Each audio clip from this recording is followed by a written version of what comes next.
time traveling into the past. Exploring Siri Fort ruins. Exploring practical archaeology. Workshop on archaeological mapping.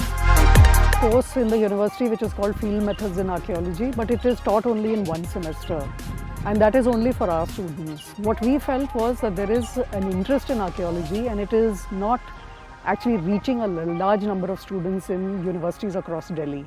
So we felt that it would be a good idea to actually have a consortium of universities where we bring students from these different universities together so that they can learn, their students can actually learn various archaeological techniques through these workshops.